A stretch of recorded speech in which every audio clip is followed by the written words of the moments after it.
And yes, now let's get to the yet another interesting session, which is the healthcare. I request our moderator, Parveen Hafiz, Managing Director of Sunrise Hospital, to come forward. Ms. Parveen Hafiz, who is the MD of Sunrise Hospital, started her business entrepreneurship career in the year 1996. Today, she is running one of the best non-multi-specialty hospitals in Kerala.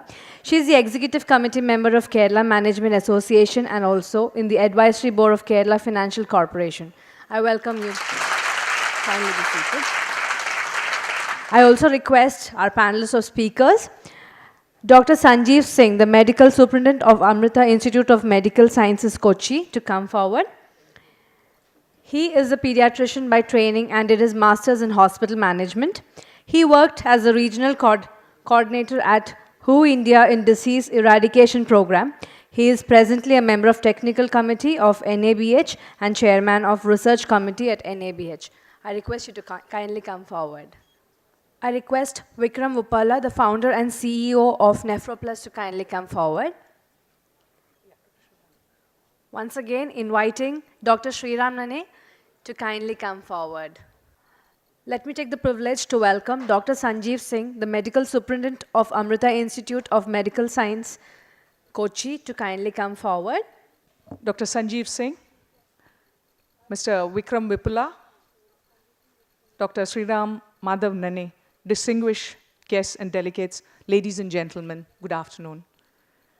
It's indeed with great privilege I welcome this August gathering to the session on healthcare organized by TiE Kerala with the conference theme, Sharing the Joy of Entrepreneurship.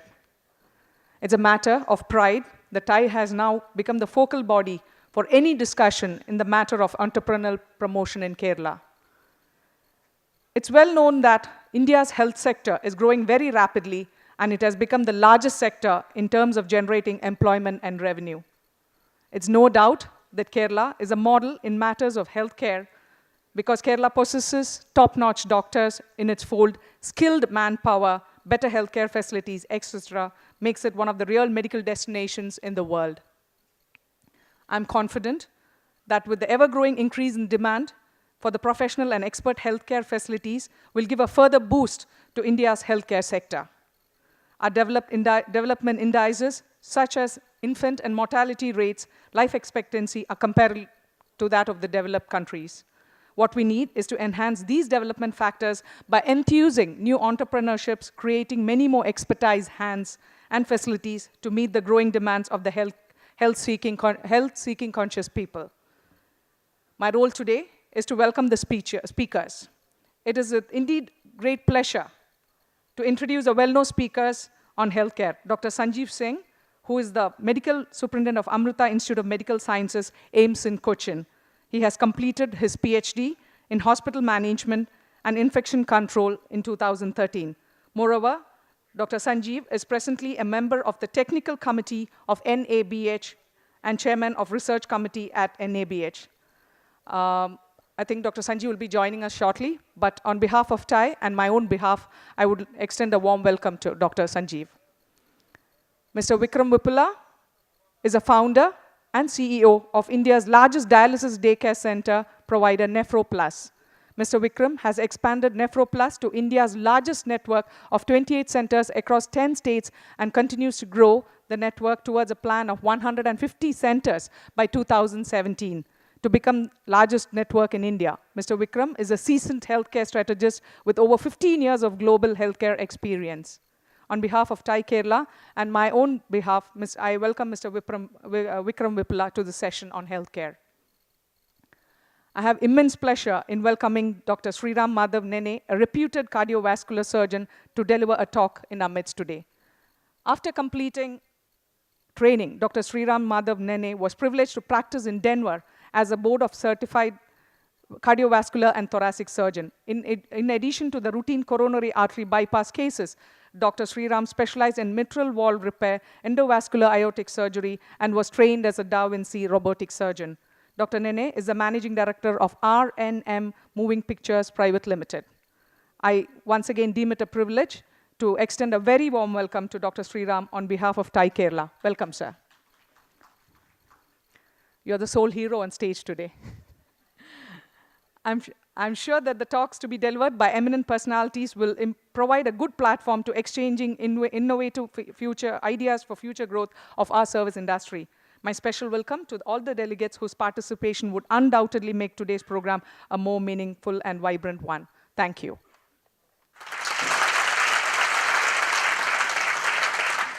Thank you very much for the delightful introduction, and it's absolutely a pleasure to speak here on healthcare.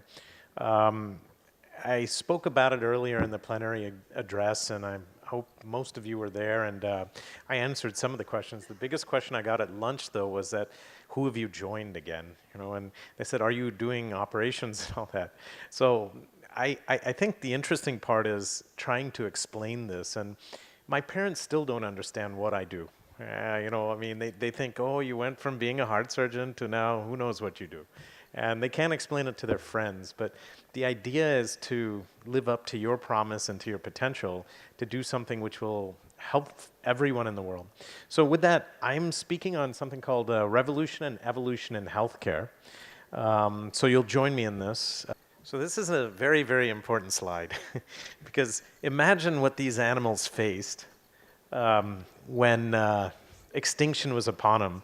As you can read, the picture's pretty bleak, gentlemen. The world's climates are changing, the mammals are taking over, and we all have a brain the size of a walnut. I know that sounds, you know, out of place, but the truth is this: in India now, we are potentially going to run into a freight train, and that freight train is industrialized diseases are becoming one with what's going on. And so what I want to do is basically scale medicine to everyone to allow them to take care of themselves. So this is the future of medicine, right? Let's take a step forward for a second. And I don't know how many of you have seen Star Trek with non-invasive monitoring systems, needleless systems, particle therapy, and Bones McCoy, the good ship's doctor, saying that surgery is medieval. Maybe someday it will be. Right now it's not. But as I was moving in my practice, we were becoming microvascular and endovascular surgeons and working with robots where you could make a minimal incision and a maximum impact and change people's lives and get them back to their lives very, very quickly. You go one step further to Star Wars, and yeah, this was science fiction, but just imagine medical droids, robots which could take care of you. At UCLA, one of my alma maters, they do have robots which go around. They don't take care of you, but what they do is provide for an interface with the doctors. And you can imagine doctors get pretty busy, and there's too many patients and too few doctors. So these might be an adjunct. More than that, like Watson, there have been systems where they've been trained to do analysis and become symptom engines, something we're working on. And so these aren't too far in the future. Whether they'll be exactly what you see in Star Wars or whether they'll be something less, we don't know. Back to tanks, these amazing discoveries which basically you can rejuvenate tissue in. Well, there are cell baths and there are things where you can grow tissue in vitro and then transplant it back on for burn victims and whatnot even now. And then complete life support systems. I've implanted my share of VADs, done my share of heart transplants, and we did actually put in portable ventricular assist devices with which people could walk. And these were people who didn't have any heart function. So I don't know that this science fiction won't become reality in the next 50 years, or at least in my lifetime. This is me in a nutshell. Had a software company in high school, got a AB and a MD from Washington University, was an intern and resident in general surgery and vascular surgery at UCLA, and then did a fellowship in cardiothoracic surgery, and then was a practicing surgeon in Denver. I spent many of my years trying to figure out how to fix people, and the hard part was even when you fixed them, they just went back and got broken, kind of like Humpty Dumpty in some ways. But this is the biggest question I get in India, and sort of what I got at lunch even after I gave that talk. Who have you joined? And the idea is it's not scalable. This is something I mentioned in the last talk, because this is the scope of the problem. 7 billion people on the planet, 1.25 billion in India, which is 17% of the world's population, and 70% of those in the villages, 30% in the cities. Like India, the BRIC countries share the same problems. Obstacles to access. The key word here is access. No matter what you think, the lack of resources is what leads to that, and it can be financial, physical, or infrastructure resources. There's some things we can change. but we can't change the roads. We can't build more hospitals overnight. We cannot train more doctors overnight.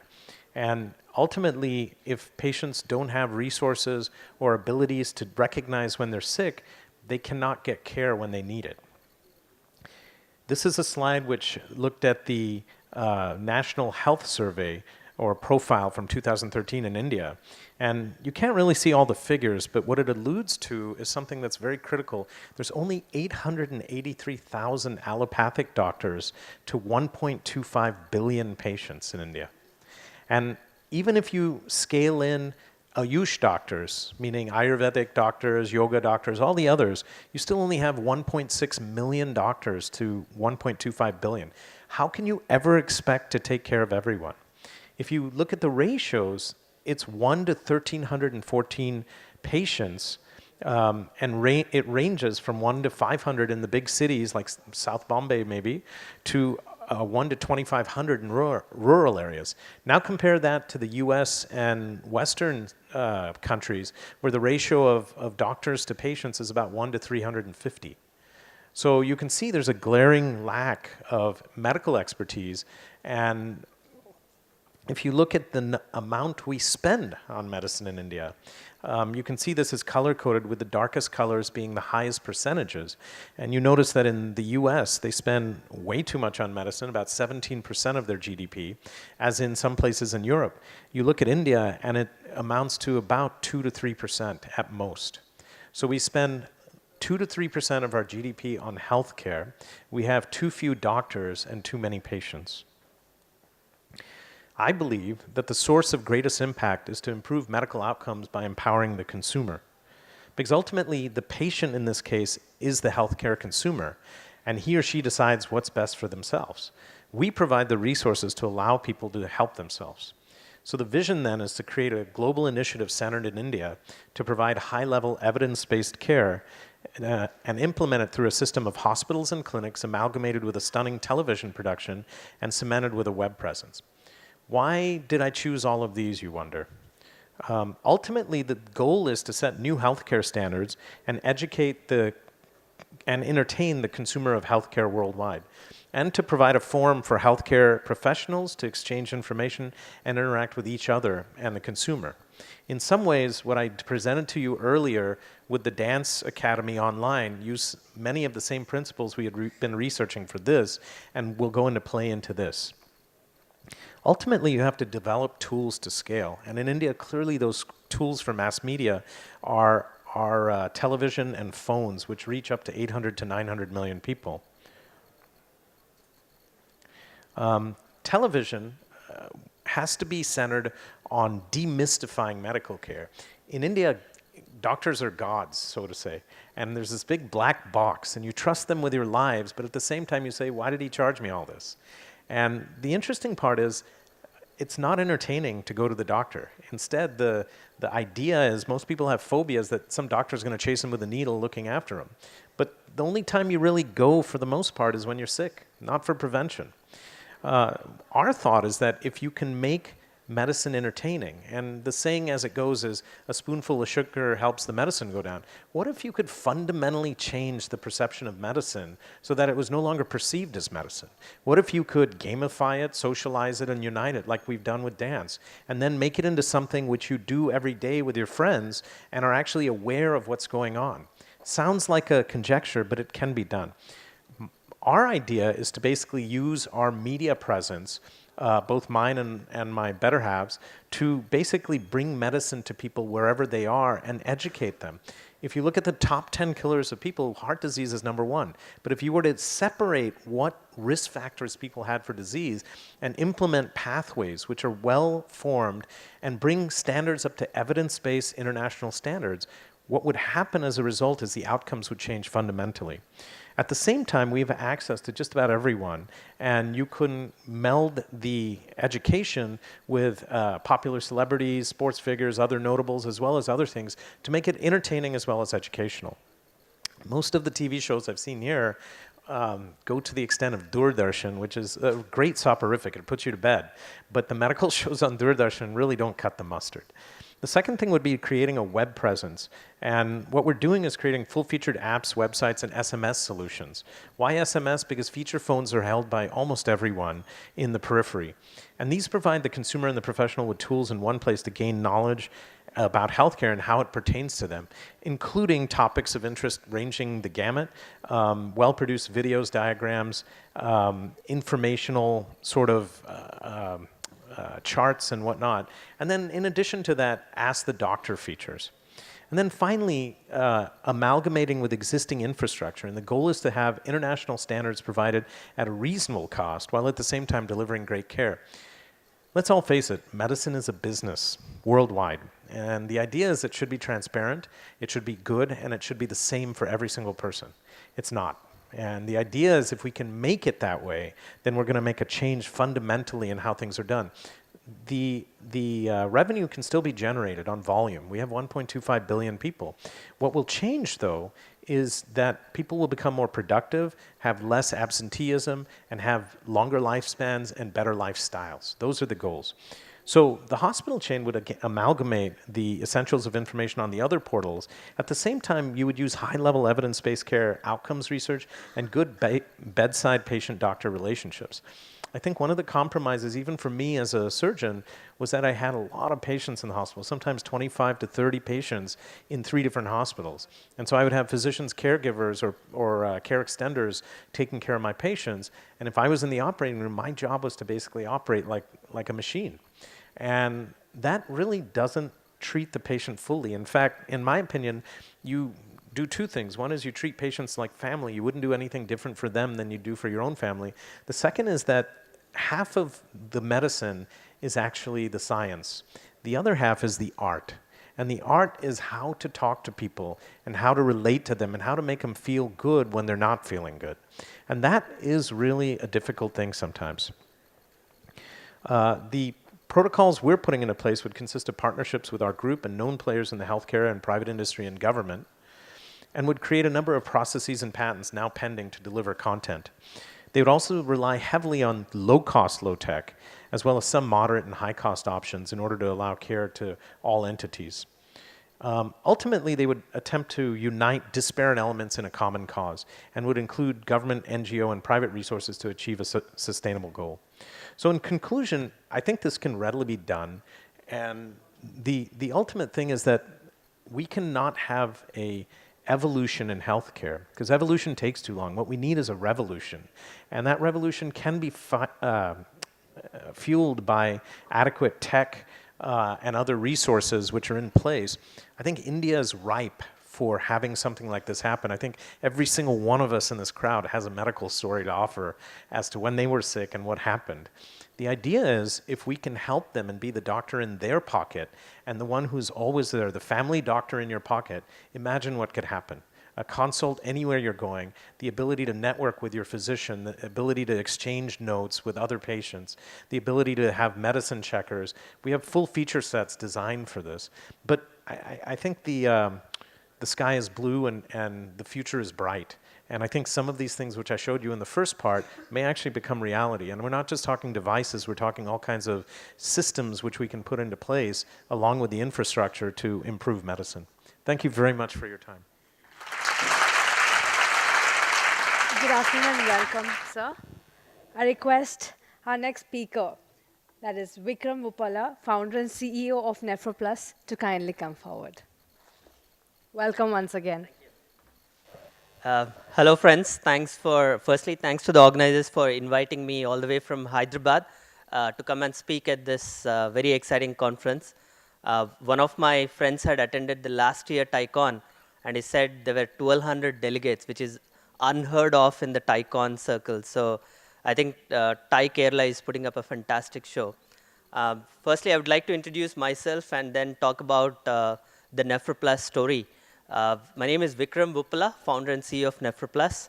I was born in a very middle-class family in Hyderabad a long time ago, and then after graduating from IIT Kharagpur in '99, I spent about 10 years in the US healthcare industry. While being in the US, I also managed to get an MBA from University of Chicago, Booth School of Business. You all must be knowing Raghuram Rajan, who is the RBI governor. So I'm one of his students at University of Chicago. So after University of Chicago stint, I did a couple of years stint at McKinsey and Company in the US, in New York. And then finally, the entrepreneurship bug bit me really hard. And I quit McKinsey, left US, and moved back to India for good about 5 years back. So that's a little bit of background about myself. I would really like to focus on the Q&A session later on, so I'll try to go over the NephroPlus story fairly quickly. Uh, NephroPlus is India's largest chain of dialysis centers. We have 32 operational centers today across 10 states, and we are just a 5-year-old company. And I would like to break down the story of NephroPlus into 3 phases. The first phase is the genesis, how NephroPlus was born. I'm sure many of you are wannabe healthcare entrepreneurs and looking at setting up scalable healthcare models. So the genesis is very important. So while I was relocating from US to India 5 years back, I was closely looking at the diabetes and hypertension ecosystem because we all know, as Dr. Nene also mentioned, India has huge number of diabetic, the hypertensive population as well. And one of these two are the risk factors that eventually cause kidney disease. And then once you enter kidney disease, if not treated appropriately, you end up in kidney failure. So I was looking at this diabetes and hypertension ecosystem, and I found 4 healthcare ventures or the concepts. And in the process, when I moved back, I met a dialysis patient in Hyderabad called Kamal Shah. So Kamal is one of these amazingly inspiring guys. In spite of being on dialysis for 13 years at that time, he still had a very, very positive attitude in life. He used to get dialysis every night at home while sleeping. Typically, I don't know how many of you are aware of dialysis procedure. Dialysis is done 4 hours at a time, 3 times per week globally. But in India, there are many patients who get even 2 times a week because of affordability reason. So after meeting Kamal, I was very, very excited about this professional chain of dialysis centers, and we decided to start NephroPlus. Another Indian School of Business graduate called Sandeep, he also was excited about healthcare delivery, and he was previously an entrepreneur. So I thought, because I had never worked in India, having a couple of co-founders who had worked in India, and also Sandeep, who has been an entrepreneur in India, would give a very good sort of level of sanity to the entrepreneurship stint, my entrepreneurship stint. Because in India, doing business is very different compared to doing business in the developed world. So that's how the overall genesis started. We raised an angel round of 1 crore. I put in some of my entire life savings of around 25 lakhs at that point into the company. I raised the rest 75 lakhs from angel investors who were my colleagues or McKinsey colleagues or Abbott colleagues or IIT friends or University of Chicago friends. Raised money from around 8 individuals. And then we started the first proof of concept center in Hyderabad, a small 6-bedded dialysis unit, which even today, it's still 6-bedded unit. We are planning to expand it, but that was more of a proof of concept center in a standalone setting. And we got excellent feedback. The patients loved it. We call our patients as guests because kidney failure patients who come for dialysis every other day are need not necessarily be called patients, because patient is, I believe, is a negative word. That's why we refer to them as guests in the NephroPlus world. And once we got very good feedback from our guests, we raised another couple of crores of angel round funding and started the second center in Hyderabad, about 10 kilometers away, to figure out how to run 2 centers simultaneously. And then we started another center about 100 kilometers away in a district called Mehboob Nagar to figure out how to run a center in a remote geography. Because running centers in your home city is one thing, but managing a center which is not in your home base, is a completely different ballgame. So we figured out how to run these centers operationally, clinically, and even financially. And then at that time, Bessemer Venture Partners had invested about 4.5 million.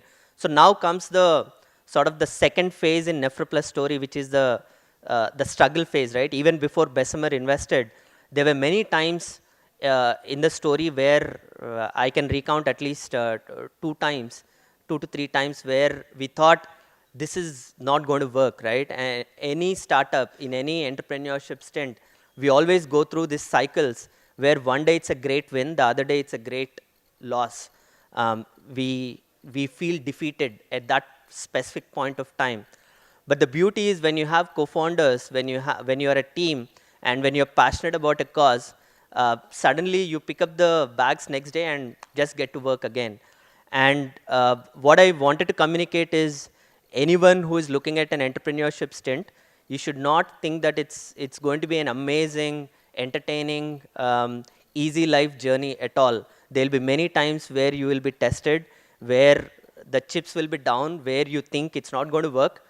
The company may shut down, but amazingly, most of the ventures bounce back if thought about in a right way. So we changed the struggle phase of Nephroplus is changing our business model, wherein we started out as standalone setting, but we realized that the economics were not working for us, and the patients were not super comfortable in non-metros when you do standalone centers. So we morphed our business model, we modified it, and we started putting hospital implants. It's called DIH model, a captive model, which is a unit inside a hospital altogether. So that model suddenly took off, and Bessemer got interested. And this is what I call the third phase, which is the growth phase. Bessemer invested around 4.25 million 3 years back. And after that, we started aggressively expanding into Karnataka, Tamil Nadu, even Kerala. LP was launched about 10 months back, our first unit promoting holiday dialysis, which is unheard of in the dialysis industry in India. And we started aggressively expanding in Uttar Pradesh in North India. I don't know how many of you people have done business in Uttar Pradesh. It's one of the God-forsaken states in the country. It's a very tough state to do business, right? But at Nephroplus, we always wanted to take upon challenges. And we said, if you're going to enter North India, let's go to the toughest state and figure out how to do business there. So we entered Agra in Uttar Pradesh. We figured out, we had a lot of tough times in the first 9 to 12 months, but we figured out how to communicate and work well with our partners. And about 6 months back in May of this year, World Bank's institutional arm, IFC, and our previous investor, Bessemer, invested about $10 million again into Nephroplus in Series B financing. So now, while we are operating 32 centers, we are adequately capitalized to grow to about 100 centers in the next couple of years, and probably 150 centers in 3 to 4 years. But I think the growth phase also, initially we struggled a lot to figure out how to have the right operational model. And it took us some time to figure that out. While you are 5 centers, 7 centers, 10 centers, things can be done in a sort of a chaotic manner. But as you scale up, you need to have a well-refined model and a structure to the madness. So what we now have is every center has a center manager. 3 to 4 centers form a cluster. There is a cluster manager. 3 to 4 clusters form a zone called there is an zonal ops manager for that, and they all report into the ops director. We have a quality team which is also split zonally. We have a maintenance team, biomedical maintenance team, which is split zonally. So we figured out many of these things in the growth phase. Of course, there is still a lot of learnings. We invest a lot in technology. All our dialysis machines across the country are networked into our server in Hyderabad. So we are the only player who invested in that additional capex so that we could remotely monitor our machines and the dialysis session parameters. And recently, we have started publishing papers based on Indian dialysis patient data. This is unheard of in India. Until now, most of the nephrology conferences, people always refer to data based on Hispanic, Caucasian, or African American patient data, because that's where the clinical trials previously were done. But for the first time, based on NephroPlus data, we have published 2 papers in the last Indian Society of Nephrology conference. We are publishing a paper in World Congress of Nephrology in Cape Town in February, which already got accepted. So we are pushing on the clinical research side as well. We measure and monitor our dialysis health outcomes very, very carefully. And that's helping us continue to cement our leadership position in the dialysis space. I personally would like to say that as a closing comment, that entrepreneurship is, people think it's too risky, but I actually believe that people, if you look at the capable people who are looking at entrepreneurship, it's not as risky as it sounds. All it takes is a lot of passion, lot of sort of thought into what business model may work, may not work, and people who are on the borderline of whether to be an entrepreneur or not.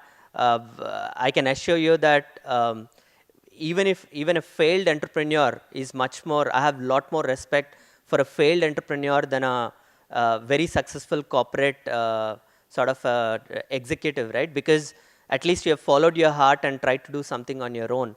So do not be afraid about entrepreneurship. It's all about taking the right bet and giving it all, going all in into that. And obviously, you won't have any semblance of quality of life during the first 3 to 4 years.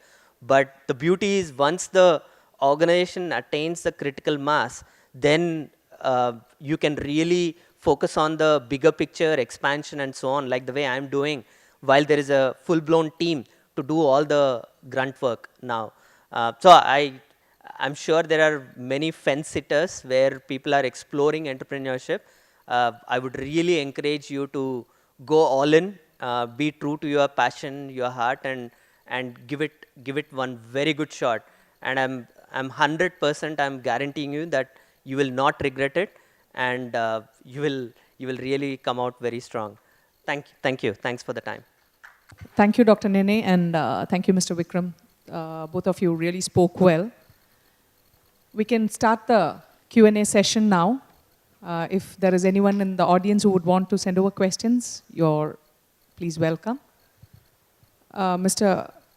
Vikram, that was a very nice, I think, concluding session, what you said. Entrepreneurship is something which is like following your passion. And I've been in business for the past 20 years.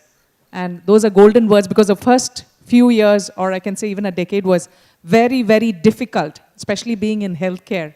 But after 20 years, I think now things have become more organized, and you can think, we have started thinking of bigger pictures. If I could start off the Q&A with Mr. Vikram, there was something very special in his resume, what I read. It says that we at Sunrise Hospital, I also have a chain of hospitals, we started like 9 years before, and when we started, we had a vision of 20 hospitals in 20 years, and now within 9 years, we are around 13 centers.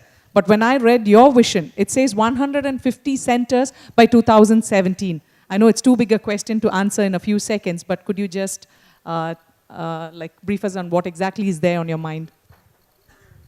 Sure. So basically, as Dr. Nene also mentioned, it's a lot about scalability, right? And if you're going all in, we need to create huge impact. And that's when not only the financial returns, but also the invested time returns are going to be high. And when we started the first center, our vision was 100 centers in 5 years. Because I really wanted to focus on a scalable model. It would not make a big impact if we do 5 centers, 10 centers, or even 20 centers in 4 to 5 years. And in all due credit to Dr. Parvez, dialysis center is much smaller than a hospital. So we are talking about a 10 to 15 bedded dialysis unit versus a 100 bedded hospital. So the scale is slightly different. But all in all, I believe that the vision needs to be large enough because India needs several thousands of dialysis units in the next 5 years. And if we are only talking about 150 to 200 centers in the next 3 years. So we still believe that it's a very, very manageable number. It's obviously going to be a lot of hard work, but I think whoever is entering into the healthcare space needs to think in a very big impact way, because healthcare in India is dominated by low pricing, and because of this low pricing, the amount of margin that you can make at low volume is going to be not so great. So you need to look at humongous volume to make extraordinary margin and profit, which means extraordinary financial returns for everybody involved, not only you, but also the investors who are betting on you. So I think scalability, the large network of whatever you're doing, the impact needs to be high to make it worthwhile for everybody, including you and your investors. Thank you, Mr. Vikram. I would kindly request some questions from the audience. I know it's a very different subject for you, healthcare, but if there are any questions, it would be, yes, sir. My name is Nazim Abdullah, and I run a software company here in InfoPark, and I also have co-founded a company into financial analysis for the healthcare that's based in US. So the question that I have is for Mr. Vikram. So obviously, when you scale up your enterprise into so many centers all across the country, it's so diverse. I'm thinking that information technology probably has played a critical role in enabling you to implement that. So could you elaborate on what have you done on that front? Thank you. Yeah, sure. Good question. So when we started, we used the regular hospital management software, but this software was more oriented towards hospitals, not a chain of dialysis centers. So we got frustrated because there's so many things that we wanted to do that the hospital management software was not able to handle. Then we used another software called Manage My Clinic, which was driven by Manage My Spa software. And that, while it was better than the HMS hospital management software, it still didn't sort of take into account all the nuances of the dialysis, the chain, different issues. So finally, we ended up building our own portal, own software. We have our own in-house team. We also give some work to outside third-party developers. But essentially, we are developing it at a very low cost. The key is the software needs to be functional, needs to have great utility, but it need not have all the bells and whistles which come with various expensive software. I was visiting a dialysis chain in the US, which runs about 75 centers. They invested about $45 million into developing their dialysis software. We haven't invested even $45,000 in our portal so far, and it's already used across 32 centers. So it all goes back to the pricing, right? Pricing in India is fairly low. We need to have functional technology, functional systems, we can't pay $45 million when the pricing of dialysis is 1,000 rupees in Kerala. In the US, the pricing of dialysis is $300, right? We are operating at such a low price, there is no luxury to engage in such expensive software. So we need to be very creative and innovative on that front. We offer dialysis at 500 rupees. The next question is to Dr. Nene. Doctor, healthcare to another business. What prompted you to go into it?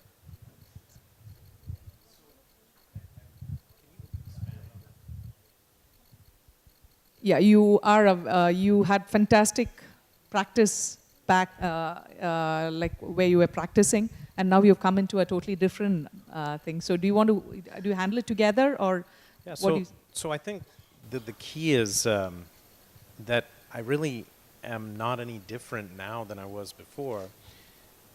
You know, whether you call me a doctor, whether you call me a software entrepreneur, whether you call me a businessman, whatever, it's still just me.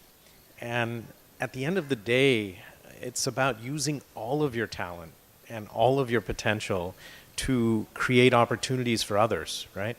And so, you know, the trick of this is, for me, the biggest issue I was facing as a heart surgeon was A, I couldn't scale, and B, I was hitting people at the end of their lives. And it was very frustrating, very frustrating. You know, you got someone who's, you know, 50 or 60 years old with known risk factors for heart disease.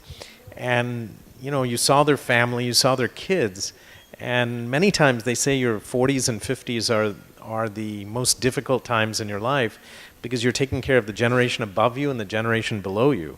Now imagine that no amount of money that you have is worth anything if you don't have your health, right? So the equation becomes very clear that if you can change their destiny, what would that be worth? What's the value equation that you can put on it? I think it's priceless. And we were in a position to do something like that. I was very fortunate in that with both of us working, we could take certain risks. And that's one lesson in entrepreneurship, which is a difficult one, that how much of a risk can you take without an adequate support system? And, you know, the old saying is that it takes money to make money. It isn't always true, but the truth is you have to have someone or something to fall back on. We've talked today many times about people who had nothing and started ventures and took friends and family money and all the other stuff. But, you know, I bet you 10 to 1 there's a lot of people who have equal amounts of genius but will never get that chance because they're not in a position to come up with the funds, and because they can't take care of the basic levels of Maslow's triangle of needs, you know, food, roof over your head, all of this. We were in that position. We could take the risk, and we could do something which would change. So I don't see myself as giving up a practice so much as I do scaling it to 7 billion people. And if we're successful, what we'll do is collaborate with everyone, including you guys, to create something which will be a legacy product and something which will change the way medicine is practiced worldwide. So I think if that answers the question. Yeah, that shows that there is scope in everything. It's just your passion and interest which has to be kept alive. There's a question from Mr. Norano, and this is to Mr. Vikram. Will your operating model work in the developed world? It will work, but the developed world, if you follow the developed world very closely, there are a lot of lobbying agencies at play which will ensure that their companies which are minting billions of dollars in profits every year, they'll not make it easy for a company like an Indian company to go into the US or Europe. It's not going to be easy, but as founding team, we are not passionate so much about developed world because at least there's access. What we are passionate about is India is such a large country where we are going to go into the tier 3, tier 4 cities where there is no access to quality dialysis. That's our passion. And over the last couple of years, we got a lot of inbound interest from the developing world, which is, if you take Africa, I'm going to Africa in January. There's too much interest from Nigeria, Kenya, Ethiopia, Rwanda. There they respect Indian healthcare system. They are desperate for any quality healthcare services. And we are also launching our operations very soon in Bangladesh, potentially in Sri Lanka and Bhutan and Nepal also. So, I mean, of course, we can save so much more money in the developed world using our streamlined efficiencies and whatnot. But our passion lies in giving more access to developing world rather than look at the developed world. There's already a very rich network of outpatient dialysis centers there in the way of DaVita, this, that, the other. And they have really cornered the market, as he said. Competition is what you make it, that if you can offer services at a lower cost, it is a game changer. Now, particularly with Obamacare and some of the other types of medicine that are practiced there, it's a very different landscape where care is capitated and the insurance companies dictate what they'll pay and what they won't pay. We don't have any of that here, for the most part. And so the equation here is all about the GDP equation, 2% of your GDP going towards healthcare, and how do you afford it? People can't afford it. And so what he's saying is absolutely true. If you look at the map, the BRIC countries, Brazil, Russia, India, China, constitute a huge proportion of the planet. And you know, it was very interesting. I was talking to an investor from Taipei, and you know, we were talking about scaling one of the projects, this DWM project, and this is a comment he said, which will play to you, that you know, both of us said our strong suit is here in India, and there's 1.25 billion people in India, and the number of dialysis patients, the number of people who actually need care of any sort is huge. It becomes the 1 rupee sachet issue. I don't know if you're familiar with that, but there was a company that still exists called HUL, and they sold these shampoo 1 rupee sachets, and everyone thought they would fail. But it turned out that that changed the market because Indians didn't have the space, they didn't have the budget to buy a 70 rupee can or bottle of shampoo, and they didn't wash their hair every day. Right? And so the 1 rupee sachet in India worked brilliantly to the tune of 5,000 crores that HUL is worth now. And so I think his business plan and the means of scaling it is right here. And for all of you budding as entrepreneurs, if you can do it transparently and show value to the equation to the patient, right? And use the patient as the center of your universe, then I think you'll offer something which will change the whole landscape. Because at the end of the day, if the impact of medical care is so profound. If you look at something like heart disease, for instance, which I'm a specialist in, if you have someone who's 40 or 50 and they have one event, their whole family chain, particularly if they're the primary wage earner, right? Their whole family gets disrupted. So when you look at the cost to that person, it may be small, but the cost to a society is very large. And so India as a country has to factor that in. And I would say this new government should look at the fact that, you know, little things done properly can actually change the whole landscape of how the economics of the beast happen, increase the productivity, increase lifespans and lifestyles.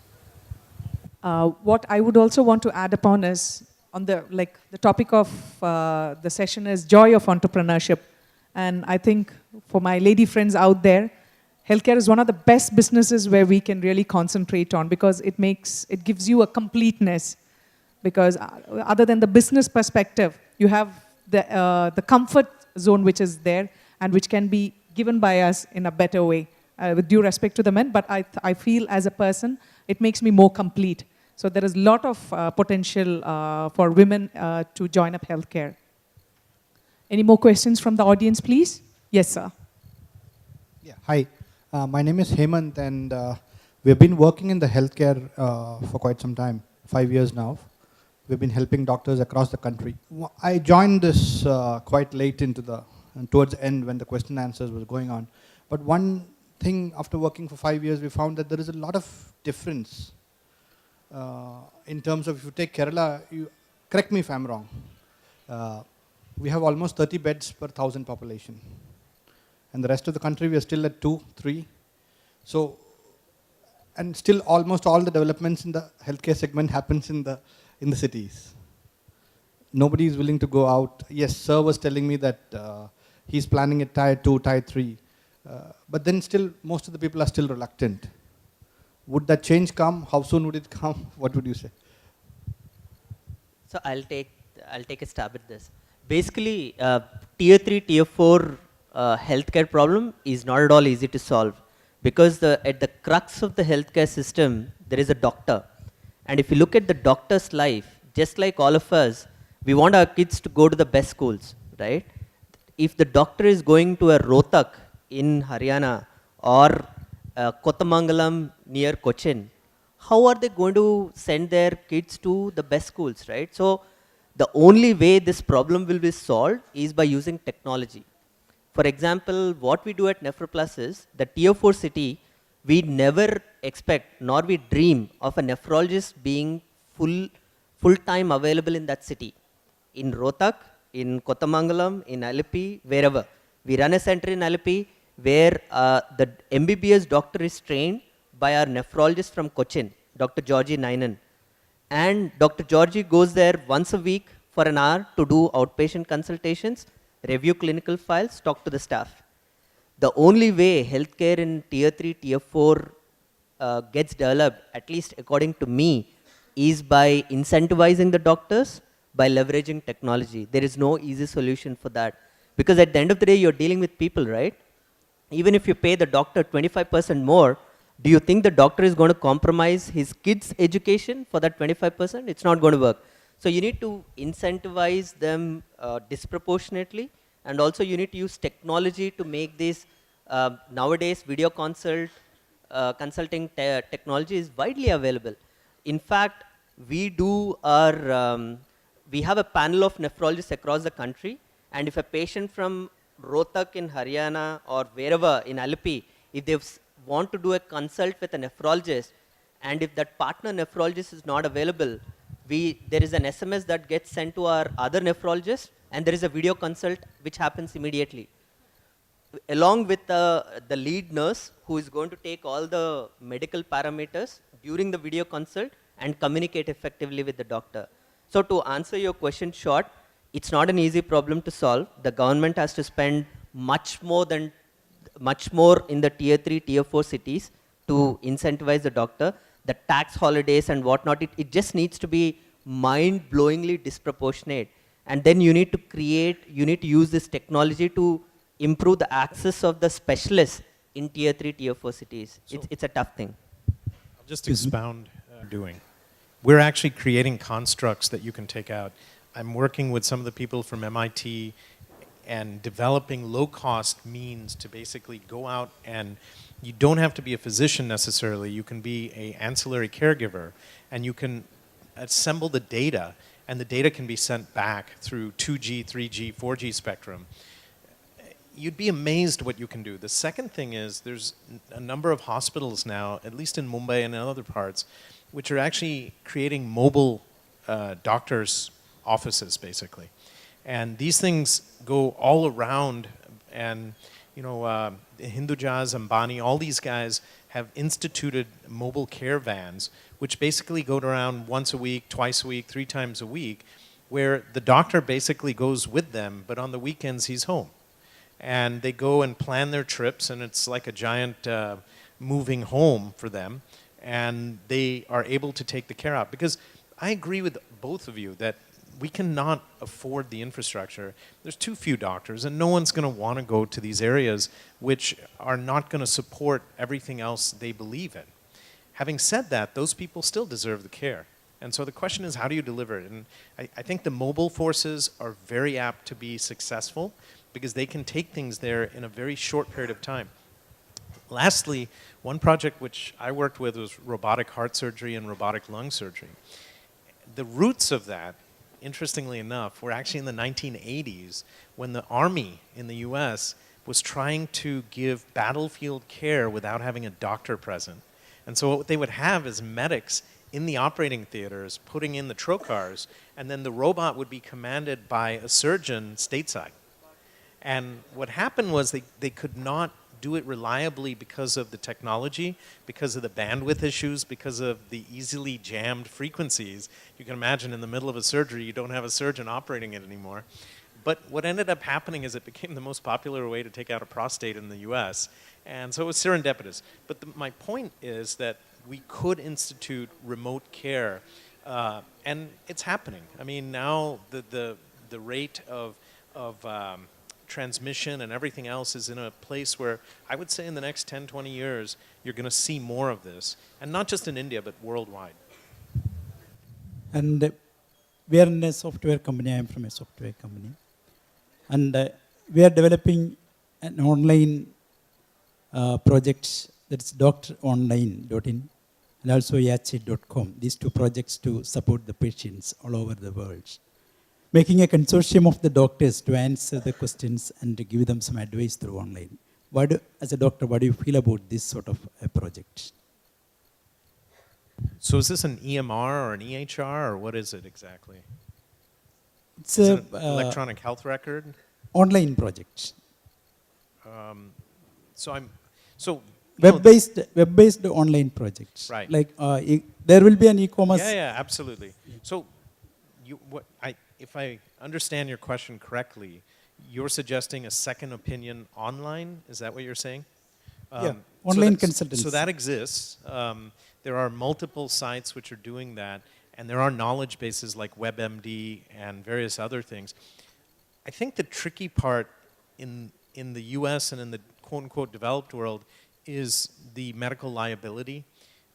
Unless you've actually examined a patient and seen them, it becomes very difficult to walk in their shoes, right?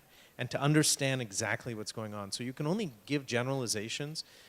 Common things being common, you can certainly diagnose these, but for acute care, it's very challenging. For chronic care, it's a different answer altogether. Like for dialysis or something, you know what their subset conditions are. But for someone who's coming to you with an acute problem, there's always a disclaimer at the bottom of our sites that says, you know, if you have a life-threatening emergency, please seek help from a doctor. In no way does this replace a doctor's care. Having said that, the key is understanding, right?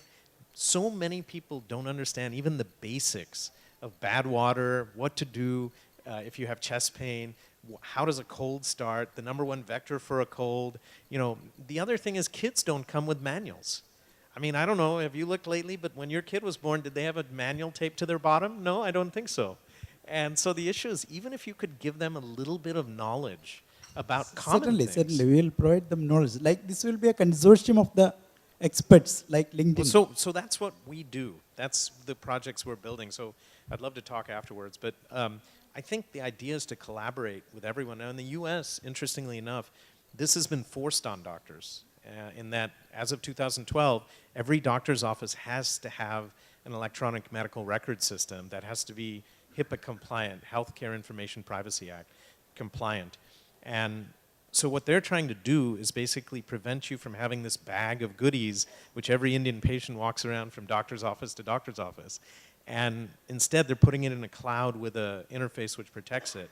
And then the hope is, if you ever go to a hospital, that you will be able to access that information and not repeat tests. The perfect scenario we're knitting is if you could use a biometric key. So a biometric is using your own thumbprint or your eyeball, iris, or retina, and that would be coded towards a patient's data.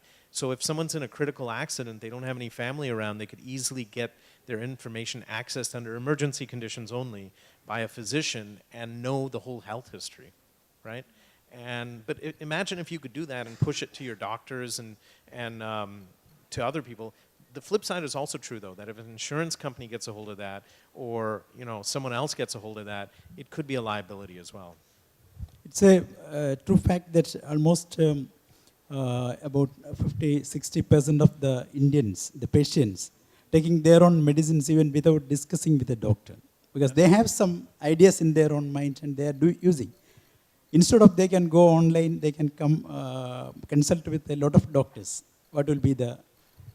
So this is a very good point, that most pharmacists here play the doctor.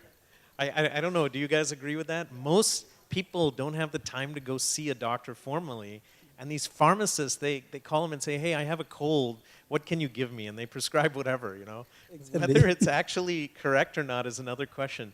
But I agree with you. And I would like to know whether we will get the support from the doctor's side. That's what I am asking. I think the key to that is this. I'm a physician, right? And in India, it's treated as a business to some degree, like it or not. Sure. All right?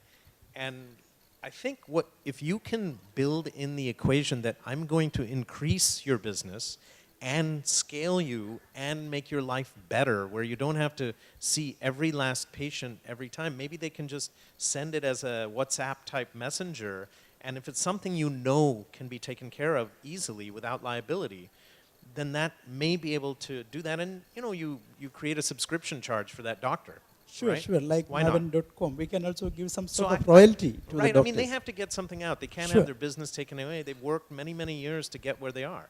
But at the same time, the patient should know transparently that they're not getting the wrong medicine or being referred to a lab test that they don't need just because someone's getting a kickback or something, right? And I know that's an ugly subject. I can't Thank talk you. about it publicly, but Thank you. it is what it is. Yeah, on a side note, the pharmacist thing, one important thing that we see a lot in kidney failure patients is indiscriminate usage of painkillers. So I don't know if many of you or many of our family members must be going to a pharmacist and say, I have a terrible knee pain and I want it to be rectified immediately. So the pharmacist gives a certain dosage, but the people, we want instant results, right? We are not happy with the dosage. We want much stronger painkiller. Then we push the pharmacist and the pharmacist says, okay, mera kya ja raha hai? We'll give the higher dosage, right? Because the pharmacist at the end of the day doesn't want to lose business. If he doesn't give you the high dosage, the next door pharmacist will. But what ends up happening in the process is the unaware, uneducated patient is going to see this indiscriminate usage of painkillers leading to kidney failure, indiscriminate usage of antibiotics leading to kidney failure. So there's so many things that happen. The pharmacist has no right to to determine the dosage of painkiller, right? It's a doctor's job. So in India, it just gets informal. Where if someone is on a chronic disease like diabetes, my father is is a diabetic for 25 years. He thinks he's an endocrinologist. He advises other people on what medicines to take. He has no knowledge, no education on in the medical field. How can he sort of suggest medications to other people, right? So we need to be very, very wary about indiscriminate usage of painkillers, antibiotics, because these cause kidney failure. Very important point. So, he said something very, very important. Indiscriminate use of antibiotics leads to drug-resistant microbes and can be life-threatening, not just in a hospital setting. We're seeing more multi-drug resistant bugs, and what it ends up doing is increasing the cost of care substantially, as well as increasing the mortality. So I would say this would be an outstanding area to strike, where you could make a profound difference and include the pharmacist. What we've done with one of our apps and APIs is that we actually have a drug counter, and when the pharmacist fills a drug, it pushes out the numbers to us, and this thing can count how many meds you have taken, and then once it's close to being refilled, we can send an SMS to the pharmacist to refill it. So now they get captive audiences. If you're in another part of the world or in another city, it can find the other pharmacies by GPS and basically find some place where you can fill it. And so this is a tremendous opportunity to do something different, which would actually change a significant health problem. Doctor, my question to Dr. Sriram. What? Sir, can you just give us a moment, please? Because our third speaker has come up. We'll definitely take up a question after we invite Dr. Sanjeev. Thank you so much. We have with us Dr. Sanjeev Singh, Medical Superintendent of Amrita Institute of Medical Science, Cochin. I kindly request you to come onto the dais and join us here for the session. Welcoming you once again, sir, to the show.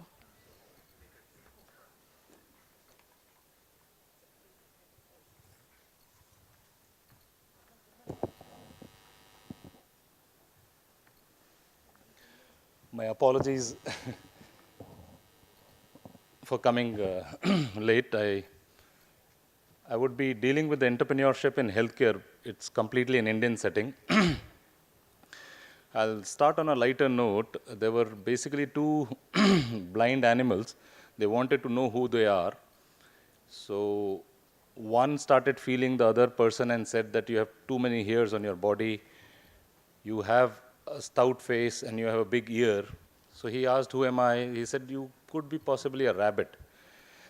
He said that start feeling me and tell me who am I. So he said, you don't have a spine, you have a big tongue, and you have a slippery body. So he said, who could I be? The other animal said, you could only be a CEO of a hospital. Unfortunately, this entrepreneurship, and I am one of those in my institute, because all of them, all the clinicians consider us as spineless and all slippery and big tongue. And we strongly believe that all this entrepreneurship starts at the CEO level and not at the original opportunity level. I must say that all 25 slides which I prepared, this entrepreneurship spelling itself was so very difficult. Every time, all slides, I've got the spelling wrong, and fortunately, this Word document gives it correctly.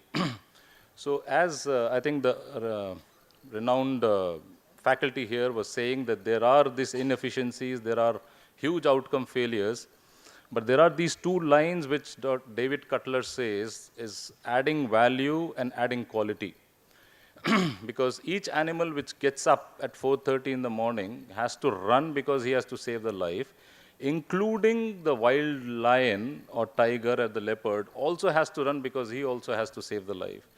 So that it is the running which is going to be important, and the value and the quality will make the difference.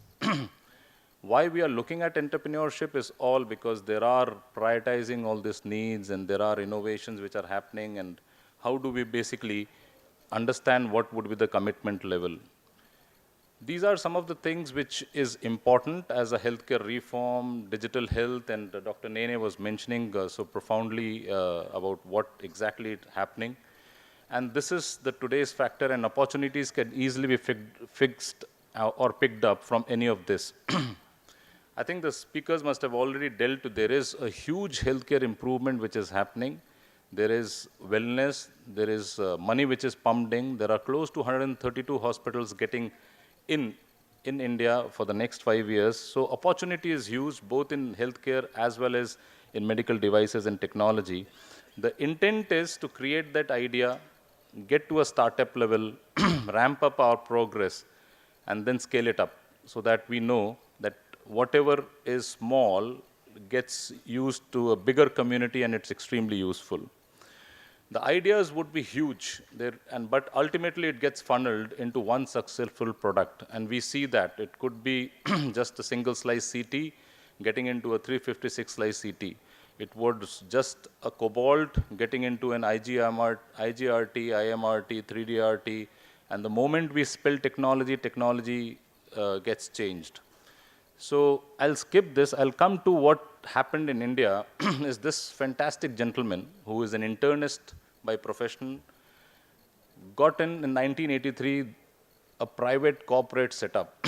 We can say that he was there for profit, but good that he was for profit because he brought in a lot of value if people are ready to pay in money.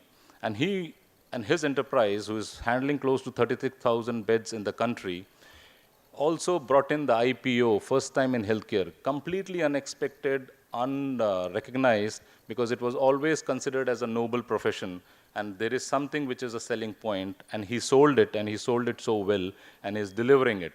And as one of those center of excellences remains a Chennai Institute, which is fantastic.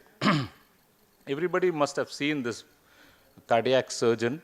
There are 13.2 lakh congenital heart surgeries to be done every year, and all hospitals clubbed together, there are only 6,000 which are being done. And he found that opportunity and, and created that Walmart kind of structure within this. He is Mr. Kumaraswamy, who started this Arvind Eye Hospital. And even in Harvard Business School, we learn about this particular model, because he basically brought in huge volumes and cut down on the cost. And he also realized that this model works, so he went into opthal, he went into intraocular lenses, and he went into all the device products which was there in opthal, and also expanded his setup to 42 hospitals. But it is not just limited to private health sector and for profit. This gentleman, Dr. Srinath Reddy, he was an All India Institute of Medical Sciences profound professor.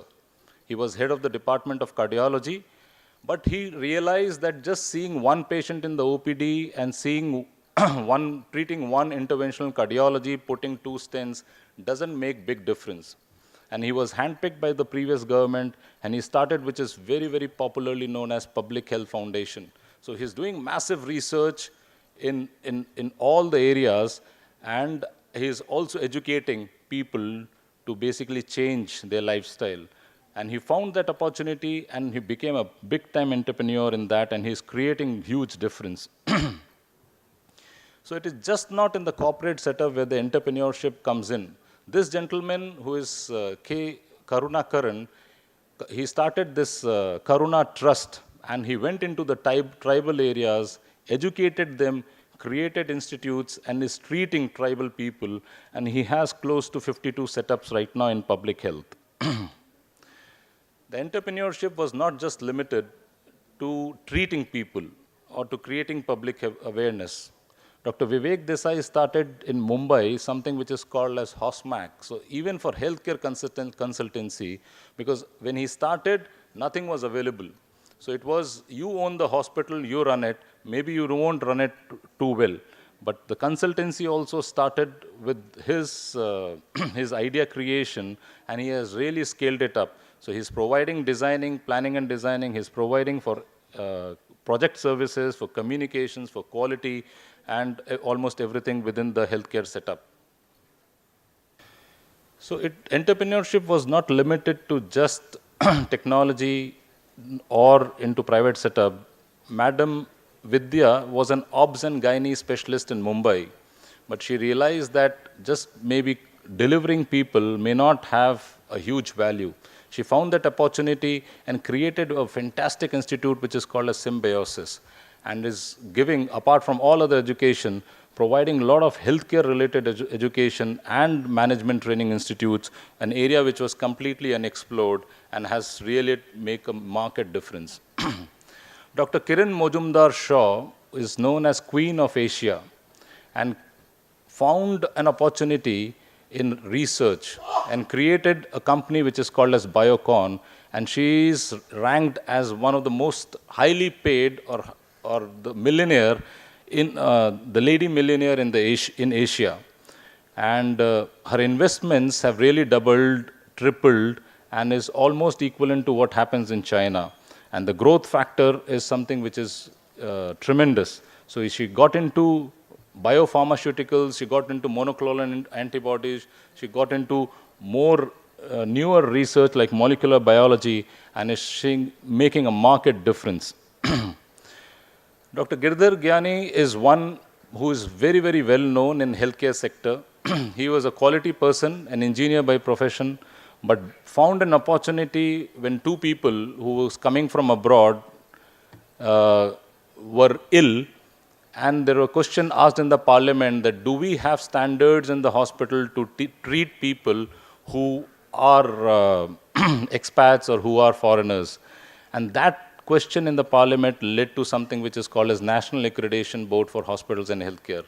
And there are close to 70,000 hospitals in the country, 285 have been accredited, and that's again a huge difference which he has created. We talk about a lot of curative and therapy in our day-to-day life in hospitals. And we completely are forgotten to one area which is preventive. And preventive is not selling point, it is not sexy, so we don't talk about it. This gentleman, he owned HCL, which is Hindustan Computers Limited, and he found an opportunity and became an entrepreneur along with his daughter into preventive health, and has created a body which is called as HCL Avitas, whose only responsibility is to health educate and to prevent illnesses and not to just treat or cure illnesses. In Mumbai is a fantastic place, but it is very family physician oriented. A very, very old, 70, 80-year-old, I don't know whether you recognize that in Mumbai. Those people go to that particular physician, and it was very, very difficult to change that practice. These two people, Gautam Sen and Kaushik Sen, created another model which is called as Wellspring within Mumbai, and they are making a huge difference where it is completely uncharted, that is preventive health and a diagnostic health. Dr. Nene was mentioning about the digitalization of healthcare. And this gentleman, Vinod Khosla, has created mobile health. You can have your ECG recordings, you can have your day-to-day lifestyle recording, you know how many calories you have spent, you know whether you can transmit your images and your ECGs to a recognized healthcare provider and understand that that could be an MI. So he basically commented that in next 10 years, data science will do more medicine than all biological science combined. And he believes that, he makes a profound statement that MD would be reduced to 20% of treating in next 20 to 30 years, and it will be more captured by technology and mobile health. We have seen for the last 3 to 4 weeks Snapdeals, Flipkart, and those deals, Amazon.com, and fortunately or unfortunately, they are getting into the healthcare sector as well. They have found a huge opportunity here, and they are recognizing that the doctors are very unorganized people. They have huge thing, the gray cells which are there on the top of the head, but unfortunately they don't translate this particular philosophy on paper. And there is an internet money spinner, an opportunity which they have recognized. And these two gentlemen, Abhinav Lal and Shashank, who have created a platform which is called as Practo. And they have already there in 46 cities in the country. They manage all profiles of the patients, they manage all profiles of the doctor, all appointments, changing of the appointments, and making life comfortable, both for the doctors as well as for the patients. Similarly, there is another organization which is called as Liberate. There are huge data sets which are available now with the healthcare provider. And they are managing all this data, and it is real time being available. If an echocardiogram is being done or an X-ray digital is being done, it's all real time being available on your mobile, on your handsets, be it Android, be it Apple. And that kind of a real time treatment, curative, preventive, is being done by both these gentlemen, Liberate, as well as Helping Doc. So people have found opportunities. They've gone into a very traditional family physician-oriented medicine practice to a very digital practice, and technology is definitely making a difference.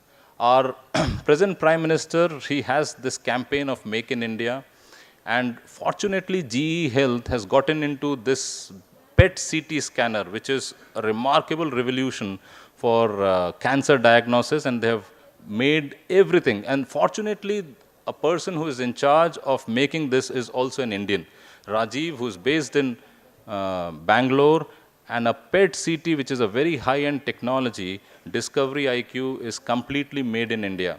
And it is made also, it has that stamp of Make in India.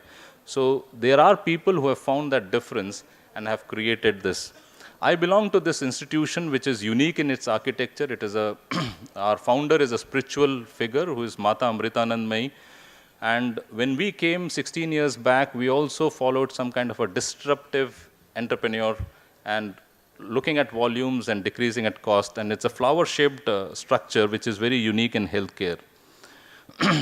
And when we started, we went digital, and it's all electronic and paperless record system. Very, very difficult to get this thing done.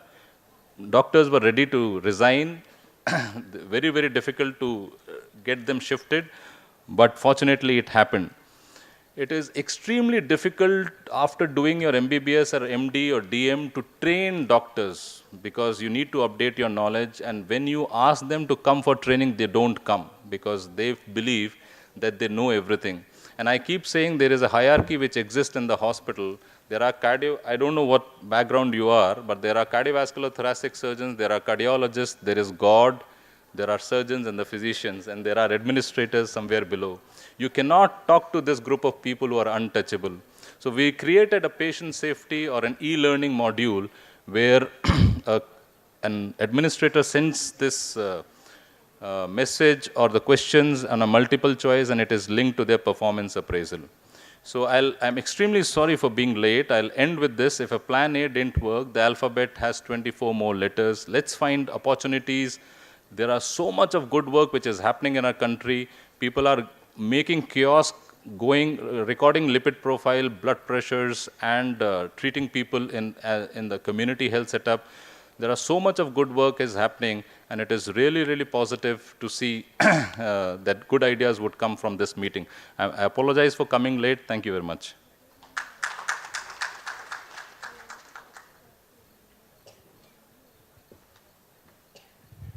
Sir, you were asking a question. Would you want to repeat it? Dr. Nene is ready to.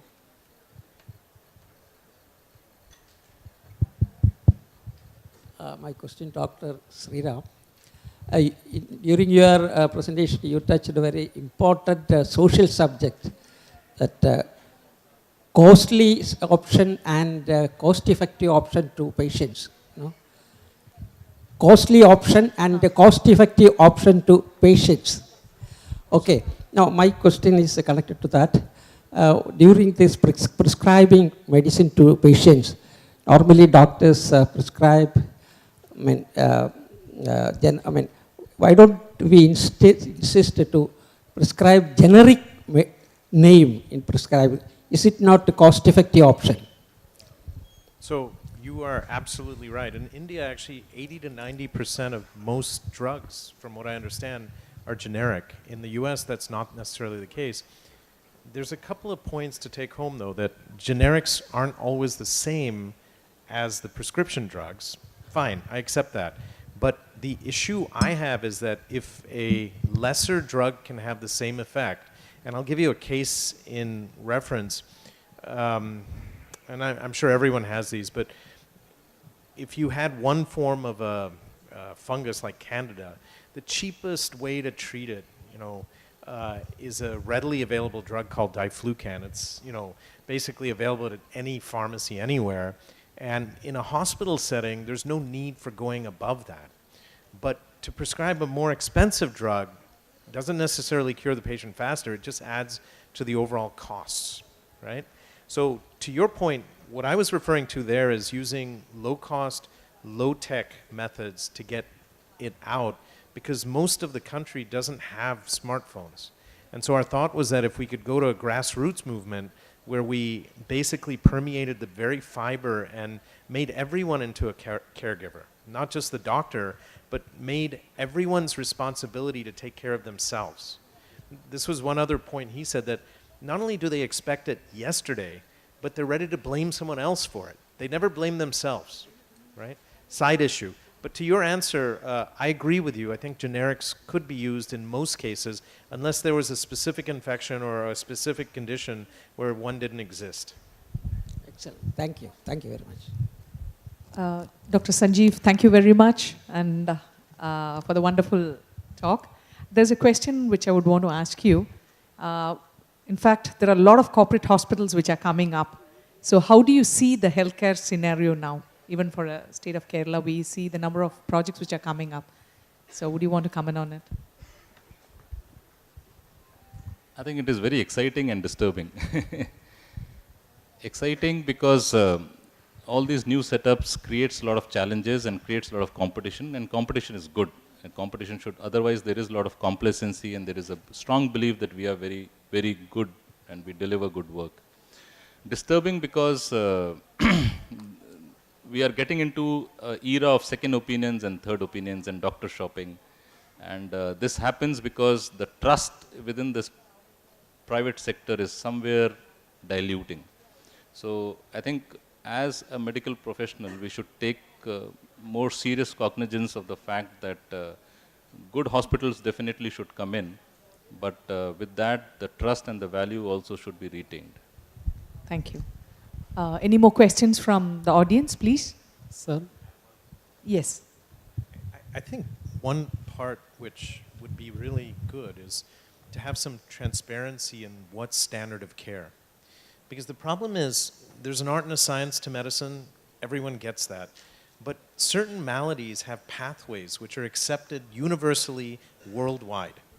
And if you had those evidence-based pathways published and indoctrinated to every patient, every person, then their expectations of what they're going to get out of the treatment would be there.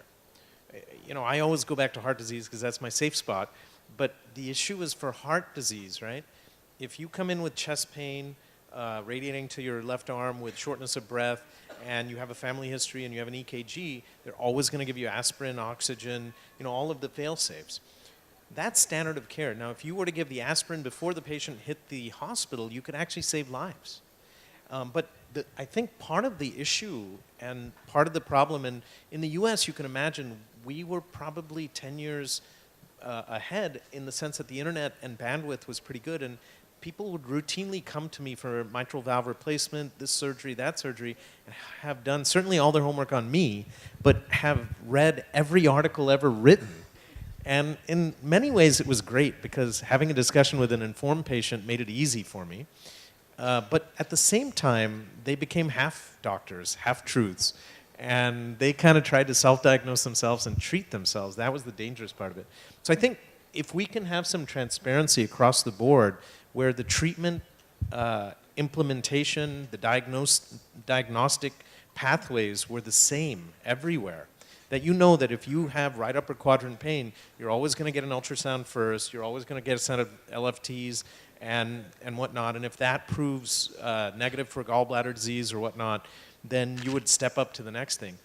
That isn't standardized, unfortunately, and that's what makes it difficult, and that's what often is why people don't trust, because one guy says one thing and the next guy says something. You get 5 doctors, you get 5 different opinions. Now, for some things I can understand because there's no data and no research. But for the common maladies, if we could do that, and I think Kerala is very uniquely set up for that. People are much more educated, much more literate here. So I think you could do that without even thinking. I Thank have you, one Doctor. question. Yes, sir, please. My question is to Vikram sir. It's a very simple question because I am a student. Sir, can you recollect the term you coined for patient in your own empire? You coined a term for patient in your empire. Yeah. In your session, you had given another name for a patient. Is that the question? Yeah, patient. Yeah. You call them guest. We call them guests at NephroPlus. Guest. You're asking the reason or what we call them? We call them guests. No, I just forgot that name. You forgot Okay, the okay. name, so you wanted to know what. Yes. Sure. Another subtle reason why we call guests is in India, there is a thing called Atidhi Devo Bhava. And the clinical staff that we hire at the dialysis units, many of them earn 8 to 10,000 rupees per month at the entry level, the dialysis technicians and so on. Nurses earn around 10,000 or whatnot. So our passion was also to indoctrinate the lower level clinical staff that they are treating God. And that way the service levels tend to improve. And of course we want the patients not to feel sick. That's why we call them guests. Because they keep coming to the center every other day. We celebrate their birthdays. It's a cheerful environment rather than calling IP patients. I can understand. We can call them patients. But a maintenance dialysis patient, someone who comes every other day, it's better to call them something else other than a patient. That's right. Sir, I have a request. I want a few time after this session. He wants to speak to you personally. Sure, I'll be here. Thank Okay, you. Thank you, sir. Any more questions, please?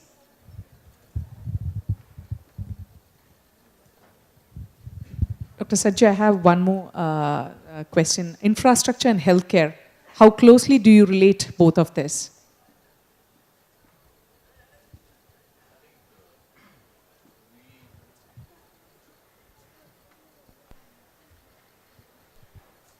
During our practice, we don't lay much emphasis on infrastructure, and it is extremely important because in hospitals we say there are 3 kinds of safety: patient safety definitely, but facility safety is equally important, and healthcare worker safety is also important.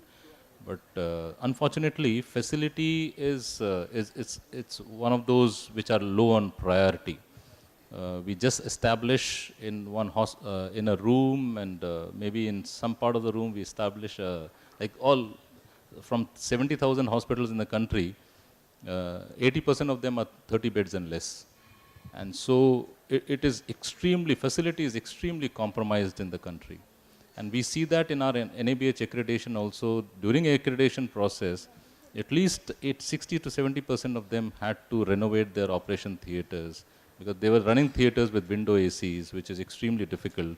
So somewhere down the line, there is with more privatization coming in, there is a lot of value which is coming in with infrastructure. My plea would be that cosmetic value has to come down and actual value per bed space, the heating, ventilation, air conditioning, a lot of emphasis on infection control and isolation practices what Dr. Nene was pointing out, those would be extremely important. Thank you, Doctor. Just a quick comment there. I think one of the good ways that government is already doing is incentivizing providers using NABH accreditation, right? So in India, being a capitalist at heart, I think if you align the incentive and the stick accordingly, I think the infrastructure will also be aligned over a period of time. Now, NABH rates, the reimbursement rates are better than a non-NABH rates. That's why many hospitals would want to be accredited. Of course, there is a reputation issue also there, but financial incentive plays a big role for for-profit institutions. So I think we are on the right track there. And I've talked to the NABH director and the QCI head, and they say that the delta between NABH and non-NABH institutions is continuously going to increase, so as to penalize the non-NABH institutions, so that they invest in infrastructure and upgrade to a accreditation level.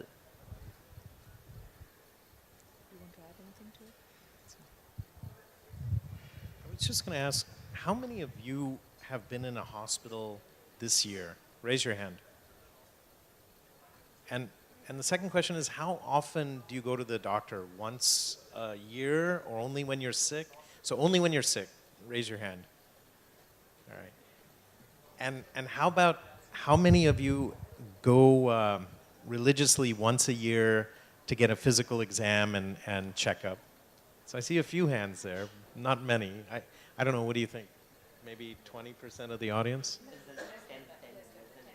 So, I mean, you answer your own question as to health awareness, that clearly we as a population are too busy to be healthy. And it becomes disaster management, basically, rather than prevention. And, you know, the old saying that the ounce of prevention is worth a pound of cure could be put into place. And so something to learn from that. Well, so you know, one of the things we're doing is wearables and things like that.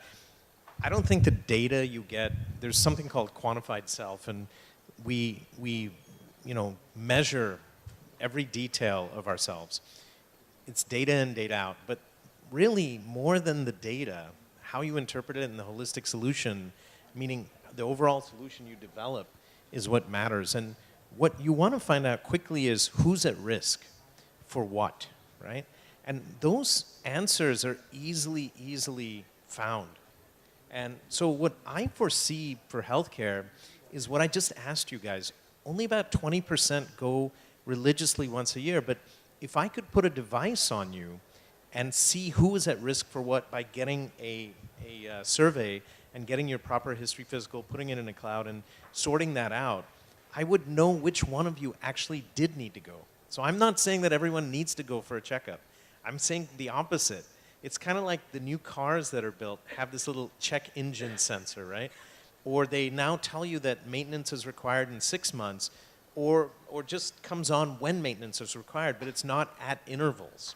So wouldn't it be nice if we could develop a tool which would basically continuously monitor you and just tell you when you absolutely needed to go in, and you knew if you were, you know, pre-diabetic, had heart disease, you had all that. It sounds like science fiction. It's not. I mean, it's very easy to do, and you have the talent in the room, you have the facilities and the people. It's just a matter of implementing it. Last thing to take home is medical tourism. I think Kerala is ripe for that. You have the facilities, you have people, and the way, you know, flying into here from Mumbai, it was so beautiful. Everything is green and clean, you know. And coming out of Mumbai, I don't know what to say there. And so the issue is, if you can get these hospitals to even higher standards, JCO standards, international JCO standards, and get a few thought leaders who could lead you, and then shop it out, we could create a whole nother business model whereby everyone gains. The patients in the UK are on waiting lists, sometimes for 18 months for heart surgery and other things. In the US, the costs are skyrocketing and insurance doesn't cover everything. So this is an opportunity which Singapore took up, Thailand took up, India and Malaysia does it. Very little in India, quite honestly. I mean, compared to how many doctors and how many hospitals we have. Now you could say, well, we don't even have enough doctors to take care of our own population. What the hell are we thinking about doing the rest of the world? But I would say to you, this is a way of pumping in money so that we can take care of our own. Because then potentially more people are going to want to be doctors, and you can, divert resources and take care of and make sure everyone is rewarded in this. So I think there's some glaring opportunities which we haven't even tapped into, and I think this is a good place to start. I think the ethics, the type of setups you guys have, and the types of people you have are ripe for it. I think it would just take a little bit to push that forward. Kerala is very intensively looking into medical tourism. I think time is running short.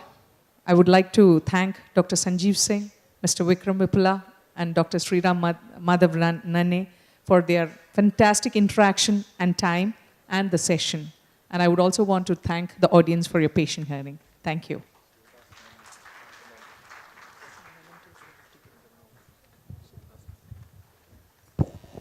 Thank you so much for your time, and once again welcoming all of you to the show. I now request Shivadas Menon, Charter member, to kindly come forward to present the memento.